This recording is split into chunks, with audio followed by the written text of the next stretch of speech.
Good afternoon, everyone. Myself Deepak Swain, and we are discussing about public administration optional here.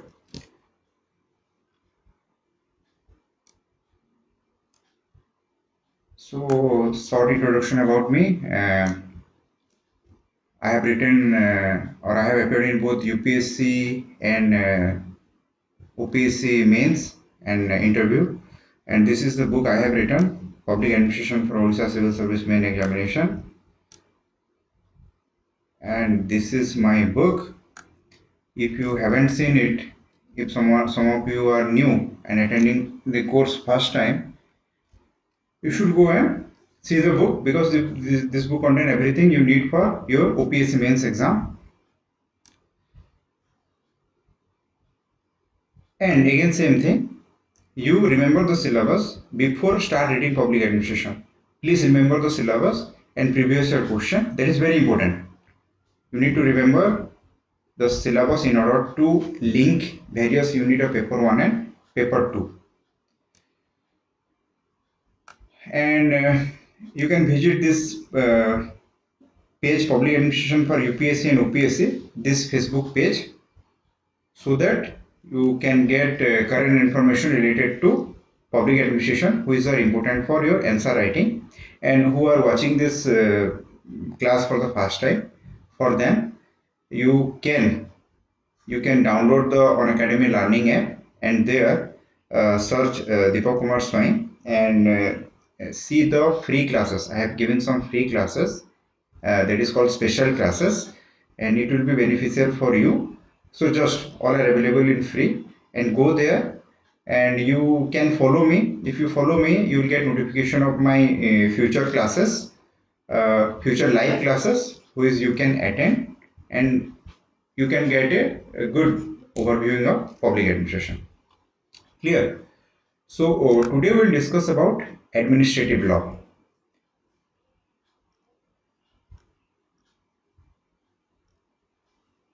Today we discuss about administrative law.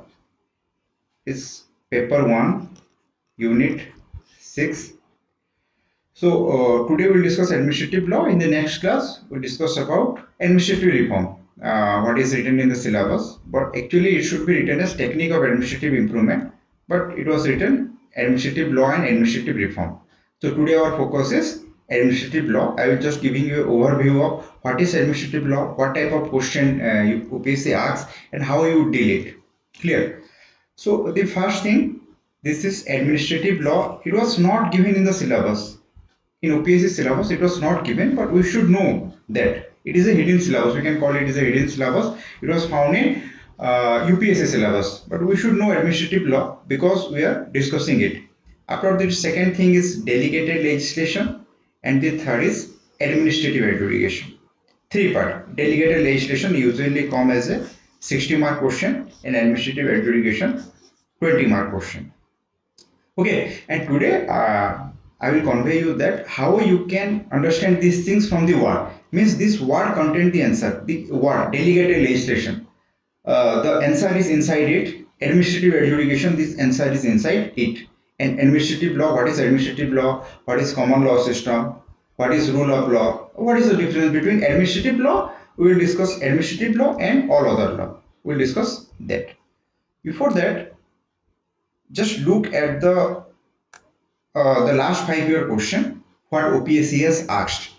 The advantage of administrative tribunal are numerous, though they have come under considerable criticism. So it is a 20-mark question, and I have already told it is about administrative adjudication.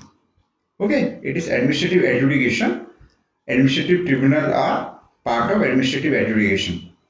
So it is the question demand you what is administrative adjudication, what is tribunal, and what is the criticism of this tribunal. Delegated legislation is a necessary evil. It is a very frequent question. Delegated, what is delegated legislation, why it is necessary, and why it is a evil, and you should give some reform measure or some solution that how could we make this concept of delegated legislation as the necessary and restrict it from becoming evil. Clear? Next question, administrative adjudication differ from ordinary administrative action on one hand and from judicial action on the other. Although it has certain feature of both, 20 mark question. It is a direct question. It is given in an indirect way. So what is the demand of the question? That what is administrative adjudication and why it is differ from ordinary administrative action and from judicial action. So the question want us to write that we should write that administrative adjudication is not administration or not judiciary. It is in between. That thing we need to write. Second, most appropriate institution to supervise the use of delegated legislative power is Parliament. Comment. So it is 20 marker. In the question, delegated legislation is a necessary evil. Inside it, first we will write about what is delegated legislation, why it is a necessary, why it is a evil, and what are the protective measures, what are the check and balance, who is using which we can restrict the evil nature of administrative delegated legislation. So Parliament play a major role in restricting the negative aspect. And remember, this power of Parliament, it is interpreted in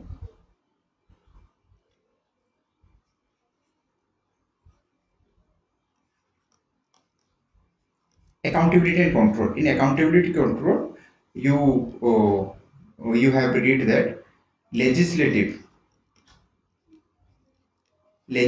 control over administration, that is related to here this question, this answer, or how Parliament have a control over delegated legislation is quite same thing how legislation can control over administration.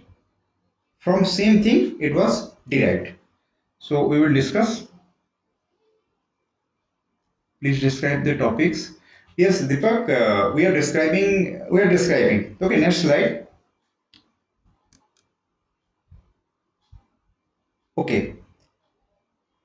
So there are three things we need to discuss: administrative law, delegated legislation, and administrative adjudication. Clear? So three things I will describe you. First, our focus is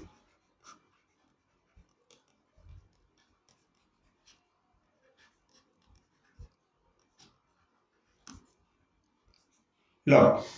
So you have heard about the concept of civil law, criminal law. Clear? So when you heard what is administrative, another thing you have heard is concept of rule of law in politics. So what is administrative law? Civil law deals with the civil matter in society. Criminal law deal with criminal law in society. Clear? Understand in this way. Those are not that much important. You need to understand the civil law and criminal law in order to have a clear understanding of administrative law. So civil law is related to civil matter in society. Criminal law related to criminal matter in society.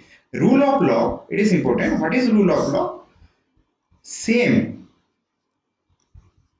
rule or law for everyone. Okay, we can call that in India we have rule of law when law is equal for everyone, be it the Prime Minister of India, President of India, or a common man, or a IAS Chief Secretary, whether you are part of administration, whether you are part of common people.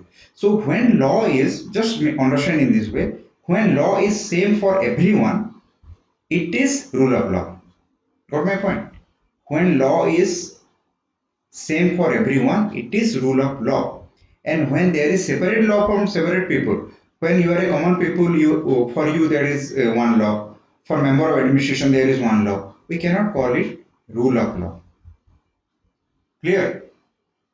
So when one law is for citizen, one law is for administration, it is known as double law or droit administrative, dual system of law. It was found in France. In France, two type of law. Okay, one is for member of administration, one is for common people. So in France, we found the concept of dual law system. So now what is administrative law? Just understand in one line. Law that define power of administration, that clothes the power with the power of action, is administrative law. So a particular set of law that helps administration to carry out its activity. Ranjan, what is dual law? Dual law means one law for common people, one law for member of administration. Okay, suppose in India we have dual law. You are a common citizen now, so one law is for you. When you become OS or IS, another law is for you. So that is dual system of law. I am giving you an example. In India also we have dual system of law. How? I will giving you. In India, just example. In India, you know that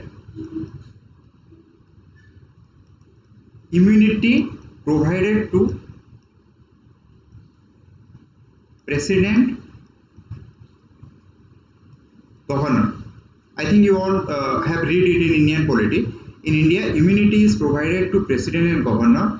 They are immune. The police cannot arrest a president, sitting president and sitting governor. Okay. So police cannot arrest a sitting president and sitting governor, as you have seen in Babri Masjid's case. The Rajasthan governor, former governor Rajasthan, cannot be arrested because the immunity. So what you find in India, the dual system of law or droit administrative is present in the form of immunity provided to president. This is one thing.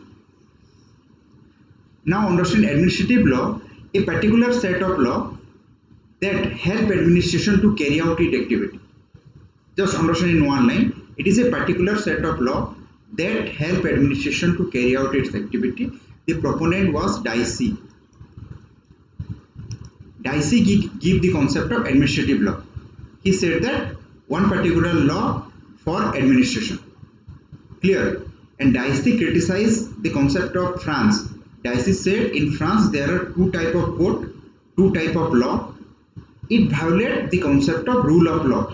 Dicey said France violates the concept of rule of law. But UK, Dicey said in UK there is concept of rule of law.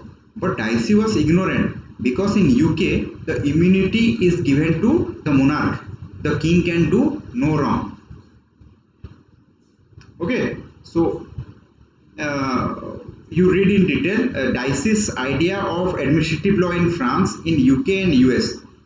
In US, again you have read in polity, there are two type of law system: procedure established by a law and due process of law. We will discuss another class what is the difference between procedure established by a law, what is due process of law. In US, it is due process of law, Supreme Court is more powerful. In UK, it is procedure established by law, that is UK Parliament is sovereign. In India, we theoretically adopt the concept of procedure established by law, but in practical aspect we follow both, because we have the concept of judicial review and judicial activism, which are part of due process of law. Clear? We'll discuss in later class. You just know the general meaning of what is administrative law in today's class. Next slide.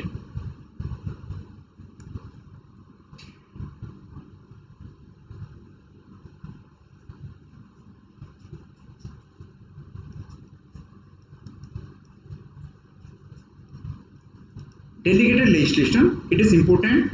A 20 or 60 mark question come. Listen, from these two words you can understand what is delegated legislation. There is two words.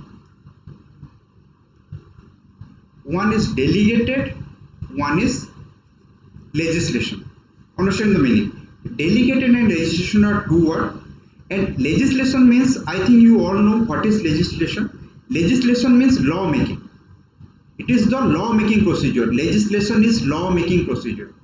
So legislation or legislative power is held by Parliament and State Legislative Assembly. Simple. First know the meaning of this word legislation. Legislation means law-making power. And who has the law-making power?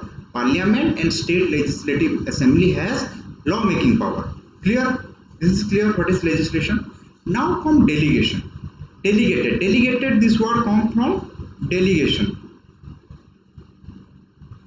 Delegation you have read in administrative theory. It is an element of administrative theory.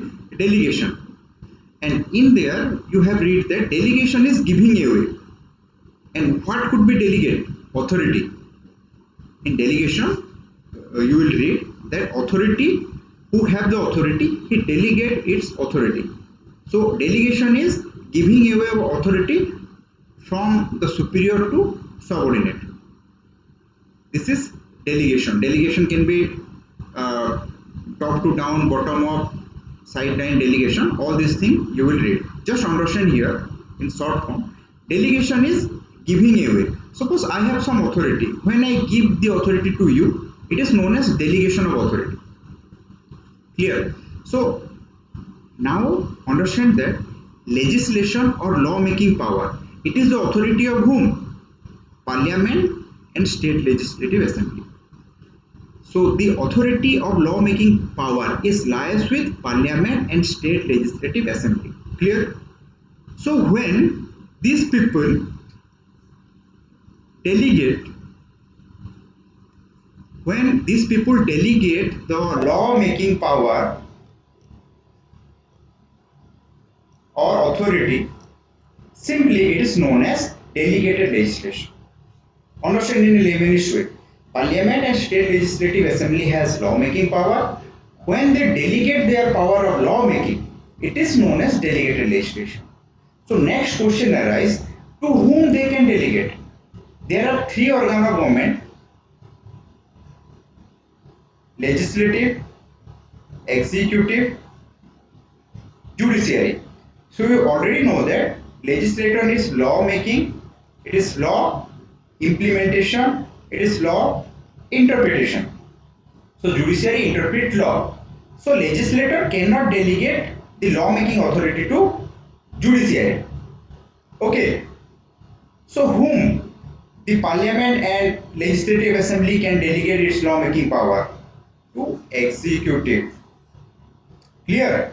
So when Parliament and State Legislative Assembly delegate its law making power to executive, it is known as delegated legislation. I think you understand all. Very simple. Only Parliament can delegate, and when Parliament delegate it to executive, it is known as delegated legislation. Clear? This is first part of the question. Delegated legislation is a necessary evil. Second part is why necessary. Third part is why evil. And fourth or hidden part, which you should write, give the solution. Solution or mechanism to check the evil nature of delegated legislation. That should be your answer. The answer is consists of 4 parts. 3 part is asked, 4th part you give yourself. Now I am giving a example of delegated legislation. Article 123. Article 213. By now I think everyone knew what is Article 123. Ordinance making power of President. No, it is not violation of basic structure of the Constitution, because it is in Constitution. Article 123. In Article 123, the Constitution empower the President to make law on emergency basis. Article 213, the Constitution empower governor to make law on emergency basis. So this is an example of the concept of delegated legislation. Okay, second quickly, the 3 area, what is the necessary, what is evil, safeguard against delegated legislation. Necessary, evil and safeguard. Safeguard, necessary, evil. So why necessary? Because welfare state. Welfare state need more law, emergency law. First point. emergency state, during emergency situation, welfare emergency. Third, shortage of time, the parliament sits for limited time. Okay, and we need frequent law. So shortage of time of parliament and legislative assembly leads to the emergence of delegated legislation. Next point, expertise. The parliamentarians are lacking expertise in lawmaking, like the executive or bureaucracy. The IS has more knowledge than the parliamentarian. Next important point, the executive or the bureaucracy are working directly with the common people. So they knew the requirement of people. So the law made by executive should be more beneficial. So these 4-5 points you can explain. Evil. What is the evil? The evil is again understand in a very lucid way. The executive should implement law. You, after becoming IS or OS, you are part of executive. You should implement the law made by policymaker or legislation. When you got the power to make law and also implement law. So what happened? You make law that suits you. For example, related to corruption, you make a law that anyone caught taking bribe below 5 lakh should not be arrested. You make a law for yourself that more than 5 lakh, if some of your executive take bribe more than 5 lakh and caught red-handed, he will be arrested. He should be got arrested, but not less than 5. So you make law that suits you.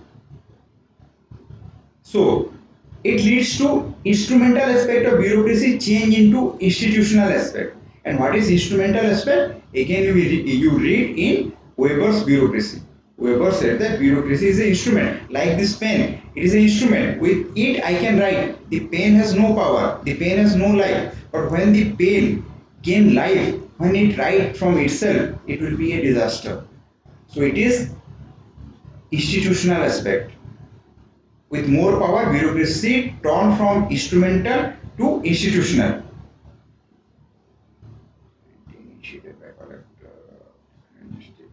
No, that is not. That is an emergency situation. That is not institutional. The decision take, it is a non-program decision. We can call due to COVID-19, the DM take many decision, lockdown, other thing. That are non-program decision. That is not law. That is not law. Okay, it is a decision. So necessary and evil, you can write the evil. When the implementer make policy, they make policy that suits them. So it turn instrumental aspect of bureaucracy into institutional one. It leads to new despotism. It leads to nepotism. It leads to secrecy. It leads to corruption. It leads to inefficiency. It leads to loss in accountability. Easily you can write. After that, safeguard. There are two types of safeguard: parliamentary safeguard, procedural safeguard, judicial safeguard. And I am telling first judicial. It is very easy. Judicial review, judicial activism. So through judicial review and judicial activism, which you already read in other chapter in Indian polity, you can use it here. Through judicial review and judicial activism, the evil aspect of delegated legislation can be checked. Parliamentary, again you have already read in which chapter? Unit 1, paper 1, unit 5, accountability and control. The way parliament control over administration, question hour, debate, discussion, and one thing, there is a committee on subordinate legislation. There is a committee on subordinate legislation you have read in Indian polity. That should be used here. That committee on subordinate legislation check the evil aspect of delegated legislation. And procedural means drafting, antenatal, postnatal. These are some 3 or 4 procedures with which the evil aspect of delegated legislation can be checked. So this is a complete package of delegated legislation. What is delegated legislation? Why it is necessary? Why it is a evil? You give example and after that safeguard. So 150, 150 word easily you can write 600 word of delegated legislation. And one thing, when you write the concept of delegation, suppose you got a question of delegation from unit 2, there you can give example of delegated legislation. That the concept of delegated legislation we found in India, it is studied by Upendra Bakshi, is a example of delegation. Clear? You can give that. So after that, our third and last topic of discussion is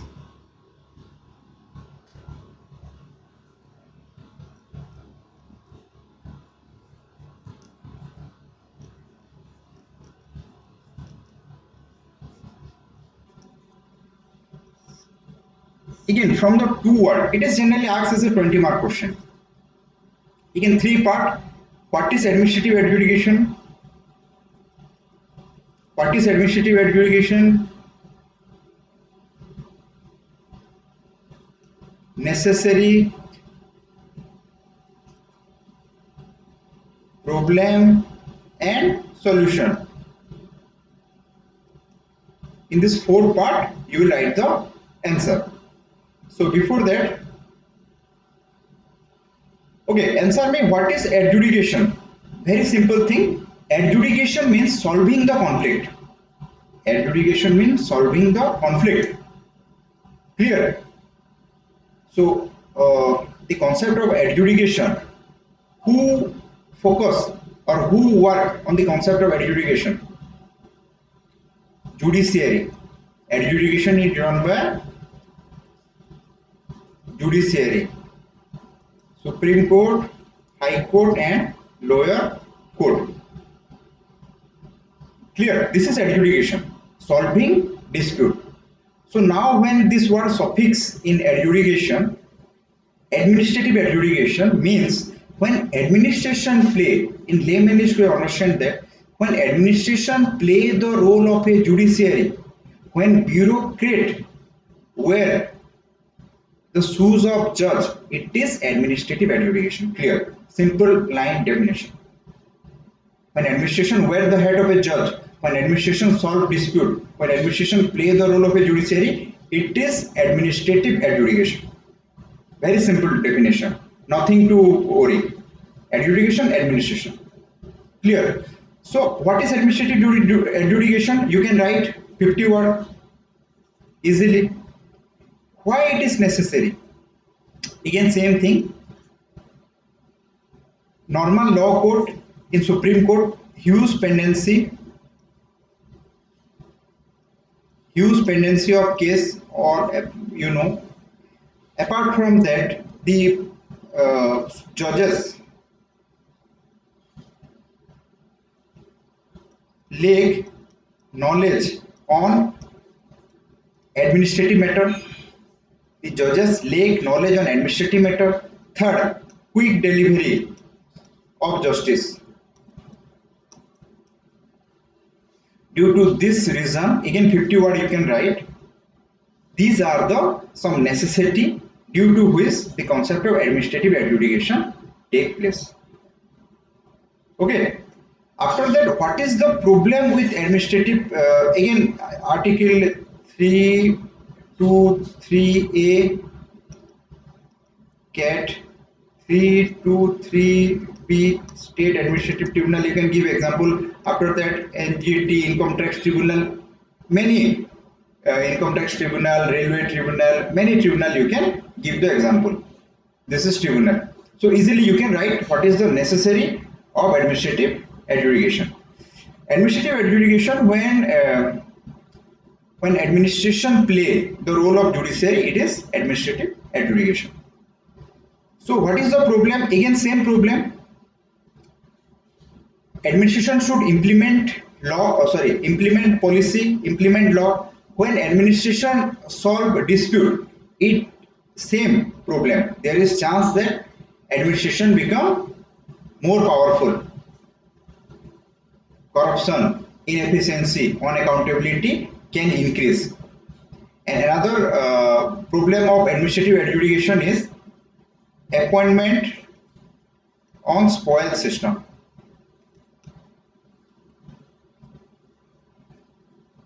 the member of cat and set are generally while set is closed, not closed, it is for the time being not functioning, but it was not closed. Government cannot close because it is a constitutional body, article 323b. So it is difficult for the state government to close it. So what is the problem? Same problem when administration, which is law implementing authority, make law, the chances of new despotism, the chances of inefficiency, corruption will increase. So what is the solution? Your last paragraph 20-30 line should be that appointment to the administrative court or the people, the bureaucrat who work as a judges of cat and set must be selected on the basis of merit. They must be giving training, fixed accountability. It should be there. And with this, we can solve the problem of the negative aspect of administrative adjudication. One question, this is the answer of this question which was asked, that administrative adjudication cannot achieve the desired result due to this. Government is not appointing the member of set. Set doesn't have the power of to giving punishment. It is only play role of a advisory body.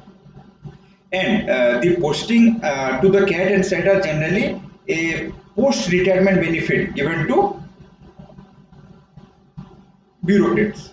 So if these things change, then administrative adjudication will be very essential and beneficial for us. Okay, so this is for today. Again, tomorrow we will meet with a new topic. Good day.